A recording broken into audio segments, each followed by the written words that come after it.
There have been a few small developments yet again in the Seth Rich case. Found this video on my Twitter, and it's from April, late April, when Seth Rich's parents were thanking the internet for the GoFundMe support. And a lot of people have been saying this is Seth Rich's parents thanking the internet for all the investigation that has been going on, and other people are saying this is completely fake news.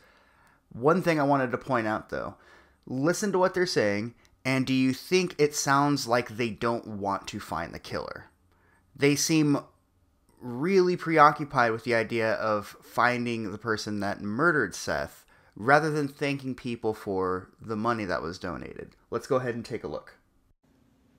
Hi everyone, this is Joel, I'm married, and we're Seth's parents, and we just wanted to say thank you for helping us.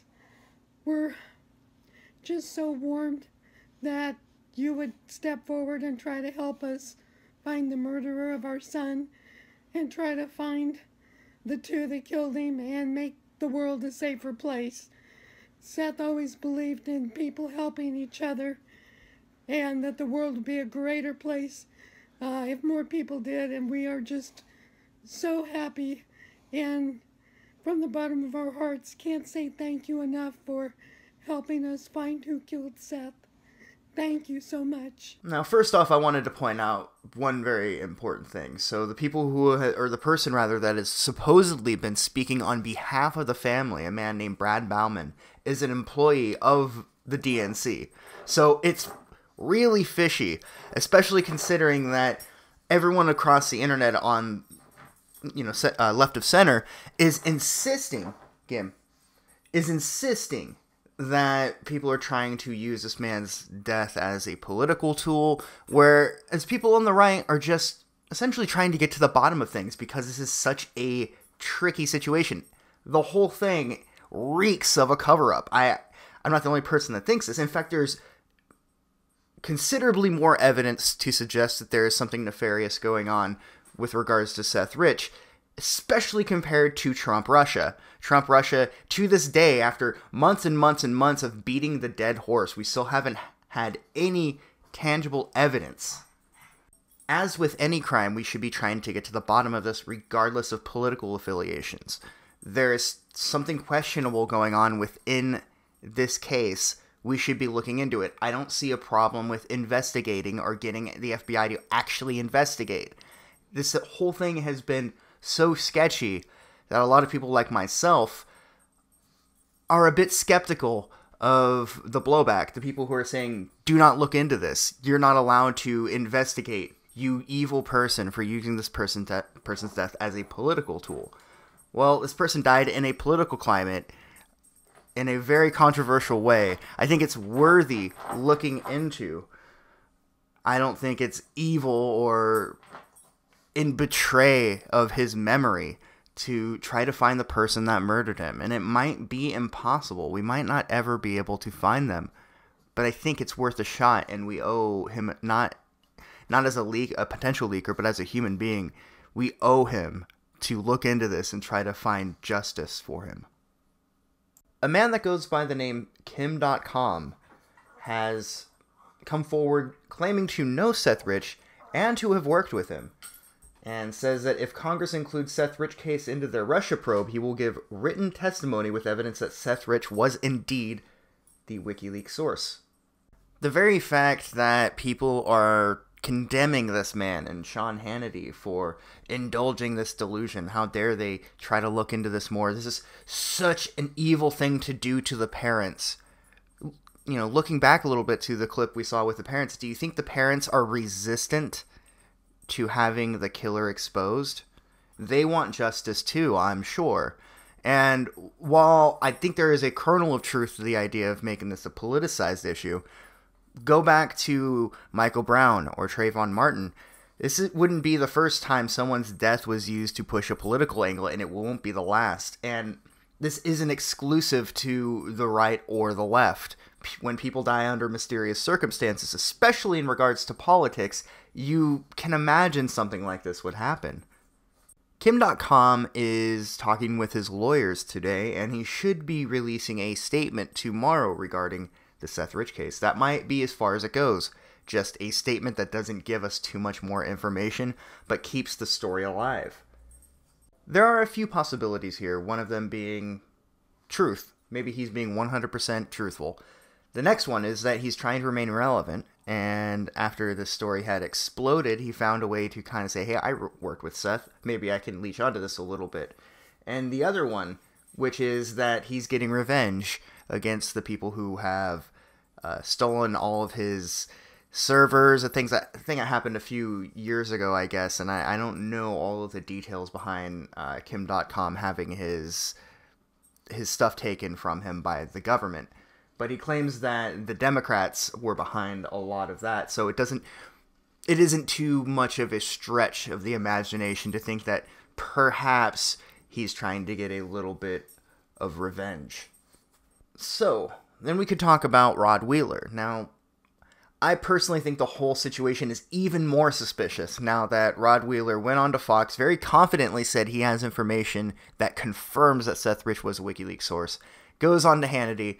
The quote-unquote family, a lot of uber liberals have been insisting through social media that the family wants this to end. The family came forward and made a public statement. Well, that's not exactly true, because another person claiming to speak for the family, who is actually an employee of the DNC, is the one that says this needs to stop. And this person doesn't have a lot of traction. Like, each of this person's tweets literally got like 5 likes in regards to the Seth Rich case, followed by another person like with literally 100 times as many likes saying, no, we're looking into this. Why are you trying so hard to cover this up? And that would be Brad Bauman, who I believe I found some evidence that he worked directly with John Podesta, which would be a surprise to nobody. We'll quickly go over a few of the things that I found yesterday. Some of the things will be old news, but I think it's worth checking out. As far as Rod Wheeler, I'm not going to go into any of the things he said because supposedly, and a lot of people are saying he didn't walk anything back, he did go on CNN and claim that Fox told him to say what he said, which to me just makes the whole thing even more suspicious. So I'm going to go ahead and not bring Rod Wheeler into this, besides what I've already mentioned of him, but we'll take a look at the little bits of evidence that I have besides that I've taken a look at in a different video. We'll take a look at this post, an anonymous post that someone made on Poll on 4chan, and although I have gone over it on a previous video regarding Seth Rich, I think it's worthy enough to go through again. Now, a lot of people might say, hey, this is just an anonymous person. Well, we have been listening to tons and tons of anonymous sources from CNN, from Fox. I think this person is just as credible, if not more so, than the whole Trump-Russia. Well, I have an anonymous source that knows a guy that talked to a guy and that knows a dude in the White House. This is actually at least talking to the person in question. Although we can't question them, we still have their statement without having a ton of people linked to it. So anyway, let's just jump right in. 4th-year surgery resident here who rotated at WHC last year. It won't be hard to identify me, but I feel I shouldn't stay silent. Seth Rich was shot twice with 3 total gunshot wounds, entry, exit, and entry. He was taken to the OR emergency where we performed an X-lap and found a small injury to segment 3 of the liver, which was packed in several bowel injuries. Pretty common for gunshots to the back exiting the abdomen, which we resected 12 centimeters of bowel and left him in discontinuity. Didn't hook anything back up, with the intent of performing a washout in the morning. He did not have any major vascular injuries otherwise. I've seen dozens of worse cases than this, which survived, and nothing about his injuries suggested to me that he sustained a fatal wound. In the meantime, he was transferred to the ICU and transferred 2 units of blood when his post-surgery crit came back at 20. He was stable and not on any pressors, and it seemed pretty routine. After 8 hours or so after he had arrived, we were swarmed by law enforcement officials, and pretty much everyone except the attending and a few nurses were kicked out of the ICU, disallowing visiting hours, normally every odd hour, example 1 a.m., 3 a.m., etc. It's not something we do routinely. It was weird as hell. At turnover that morning, we were instructed not to round the VIP that came in last night. That's exactly what the attending said, and no one except for me and another resident had any idea who he was talking about. No one was allowed to see Seth except for my attending when he died. No code was called. I rounded on patients literally next door, but was physically blocked from checking in on him. I'd never seen anything like it before, and while I can't say for sure 100% that he was allowed to die, I do not understand why he was treated like that. Take it how you may, Pull. I'm just one low-level doc, but something is fishy, that's for sure. Now, what are the odds of surviving a gunshot wound? If a gunshot wound's victim's heart is still beating upon arrival at a hospital, there is a 95% chance of survival, Dr. DiMeo said.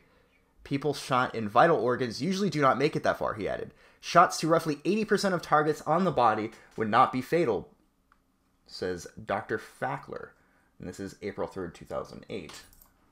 And according to his death certificate, he was breathing and conscious when he was found and taken to the hospital. I can't help but feel that something fishy is going on. Aside from WikiLeaks directly offering a reward for information that would help to find Seth Rich's killer, they also seem to be subtly implying that they knew him directly, and it could be their way of playing politics. They tend to hype themselves up sometimes, so it's important to keep that in mind. But as you can see here, we have a WikiLeaks email from John Podesta saying, I'm definitely for making an example of a suspected leaker, whether or not we have any real basis for it. And anyone who knows John Podesta knows that he's an evil fuck. And this wouldn't be surprising in the least that he had this man killed. Now, this was about a year and a half before Seth was murdered, February 22nd, 2015. But I don't know.